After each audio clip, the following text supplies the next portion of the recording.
ABC 10 News at 11 starts now. Tonight, we are just hours away from fully reopening. Businesses across the state and the county have their sights set on emerging from this pandemic following a 15-month roller coaster ride of rules and regulations as the public battled the coronavirus. ABC 10 News reporter Anthony Pura spoke with business owners on the eve of the reopening to look back at what was lost and what survived. Many business owners are excited to finally reopen indoors at full capacity. Reopening day is an emotional thought for anyone that's navigated a business throughout this pandemic as they reflect on the past year and 3 months. We've been here 46 years on Garnett Avenue. The Silver Fox Lounge in Pacific Beach was closed down for more than a year due to the pandemic. Now owner Julie Cosme has been focused on doing just this. Cleaning, readying the bar to welcome back customers on June 15th when California reopens. I'm so excited, I can't wait to see everybody. Julie says they closed March 16th, 2020. They reopened for a few days in June, but public health orders shut them down again. For the Silver Fox, a bar that doesn't serve food and doesn't have any outdoor space, they didn't have much of a choice except to hunker down and wait it out. Aside from shutting everything down so that the bills aren't piling up on me, I had to, apply for a lot of grants and PPP loans and SBA loan. I feel happy for the businesses that have survived the pandemic, and I hope that they can get caught up and succeed. Taylor Hollenkamp's businesses had a different fate. She used to have a fitness studio at this strip mall along Tierra Santa Boulevard. It was called Bar Body. There was a second location in Pacific Beach. But during the pandemic, public health orders dealt a major blow to her studios and the entire fitness industry. We moved all of our classes to an online platform, and we're offering online memberships. Unfortunately, a lot of our clientele lost their jobs, and the first thing they cut was their boutique fitness membership. She says the assistance programs weren't enough either. I received the equivalent of 1 month's worth of my revenue.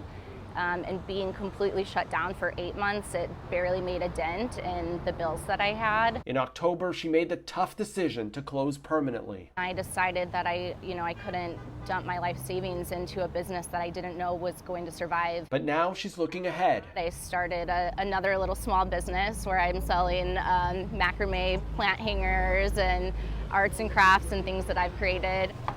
Julie Cosme says the Silver Fox Lounge will emerge from the pandemic with financial challenges still ahead, but she's optimistic as they reopen Tuesday. It's going to be the same old Fox, where everyone knows your name, or at least what you like to drink. Anthony Pura, ABC 10 News. So many lives changed. California's tourism industry is looking to get a lift here in the coming weeks. Governor Gavin Newsom announced a plan today that he says will boost the tourism and hospitality industries. Now, that includes another state lottery for vaccinated people. This time, it is 6 paid vacation packages.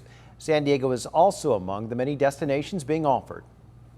Floor seats at a Lakers game that include, as an example, Disneyland, Legoland, SeaWorld, opportunities not just only to stay at that Ritz-Carlton down in Palm Springs, but opportunity to stay at hotels up here, and Symphony down south.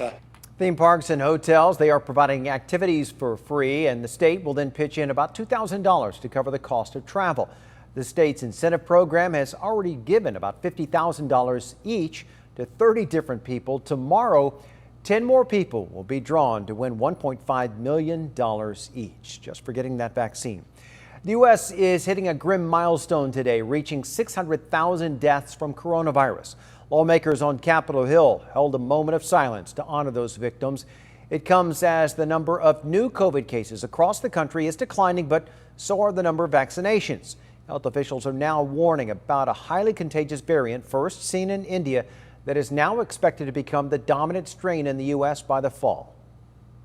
The Delta variant is now about 10% of all of the cases in the U.S. If you haven't been vaccinated, when the Delta variant comes to your town, it is much more contagious and more lethal. 61% of people 12 and older in the country have received at least 1 dose of the vaccine. New at 11, we are following breaking news. Southwest Airlines had to ground all of its flights tonight because of an issue with its weather data provider. The airline said hundreds of flights were canceled, but it's unclear how many were here in San Diego. It did cause delays nationwide. In a statement, Southwest said the flights have resumed after its third-party weather data provider had issues that didn't allow the airline to get weather information, which is, of course, required to safely operate their planes. No word yet on what caused the issue. The FAA has confirmed that they are investigating an incident involving two planes at the San Diego International Airport. The second investigation launched in just 1 month. Our ABC 10 News reporter Laura Acevedo is at the airport and explains what happened. All the confusion was caught on air traffic control radio. One plane heading to land at the airport while the other was still exiting the runway. Southwest 1648, go around. Southwest 16.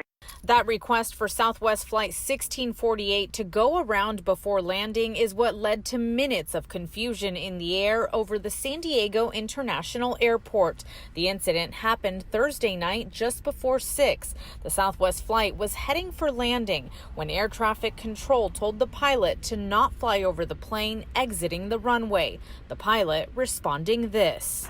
Okay, well, how are we going to do that? This is where the two realized the confusion. No, we weren't instructed to go around Southwest 1648. He said don't overfly the traffic. 1648 negative, I said go around and then do not overfly traffic. Yeah, I didn't hear that.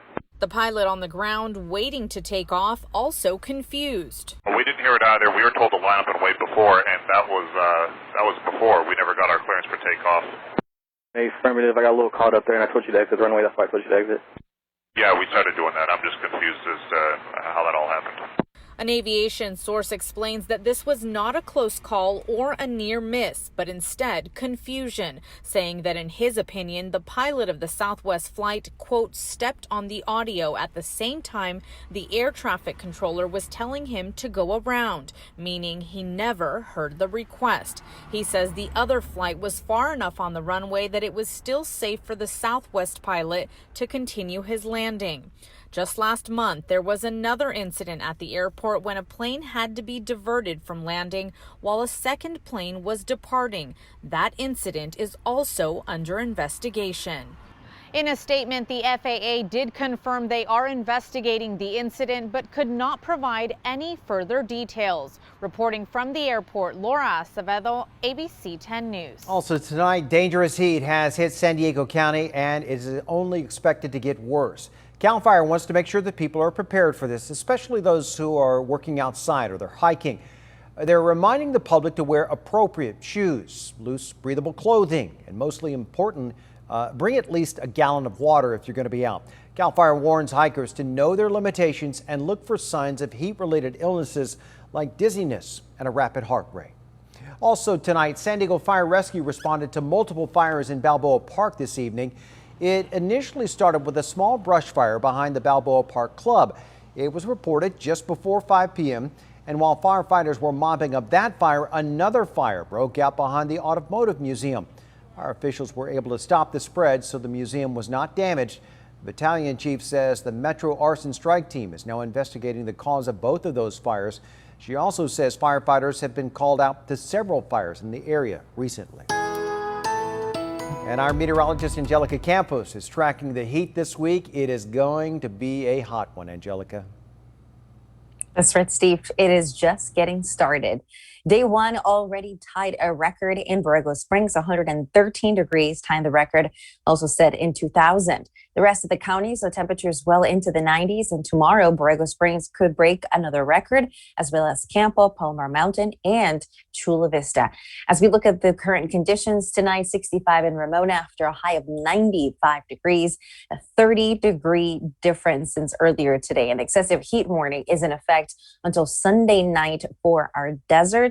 Also included in the excessive heat warning are mountains and inland communities, although each area is going to be seeing that excessive heat warning ending at a different time frame. We'll break it all down. I'll show you the numbers, what to expect in our 7-day forecast. Look forward to that, Angelica. Thank you. There are serious concerns tonight over the number of ghost guns that are being seized by police here in San Diego. As our ABC 10 News reporter Jennifer Kastner explains, San Diego police expect last year's number to double by the end of this year. SDPD told me Monday that just this past weekend, more ghost guns were seized from around the city, but the details are not yet being released. Monday, reaction to a jarring report released by the San Diego Police Department over the increase in seizures of ghost guns, which are made at home so they're unregistered and untraceable. It is a big deal. Lieutenant Adam Sharkey told ABC 10 News that the trend represented in this graph is concerning. The blue bars represent total guns seized. Red bars represent seized ghost guns, which almost tripled from 77 to 211 from 2019 to 2020. The number is expected to more than double by the end of 2021, with a projected total of 427. That's a pretty significant rise, and it's a significant portion of the guns taken off the streets. According to investigators, it's believed that 90% of the ghost guns recovered by SDPD are manufactured assembled by a small group of people that sell these firearms through various social media platforms. The ghost guns are then used in shootings throughout our city. Just this past weekend, our Special Operations Unit took 4 firearms off the street. All 4 of those were ghost guns. Ghost guns have been tied to shootings across San Diego, like April's deadly rampage in the gas lamp, where the suspect was arrested in possession of a ghost gun. In 2018, 2 officers were shot at this Rolando Court apartment, where the suspect was armed with a semi-automatic AR rifle-style ghost gun. He was prohibited from having firearms because of his criminal history. The new report reveals that the majority of the ghost guns are recovered by people who cannot pass background checks because of criminal convictions, and by people who are prohibited to carry because of mental illness. SDPD also reported that it's believed that the numbers will continue to rise unless new legislation is enacted to address the loopholes in the purchase and assembly of ghost guns. Jennifer Kastner, ABC 10 News. City Council member Marnie Von Wilpert has asked the city attorney's office to bring forward an ordinance to close the loophole. She was unavailable today for comment on this story.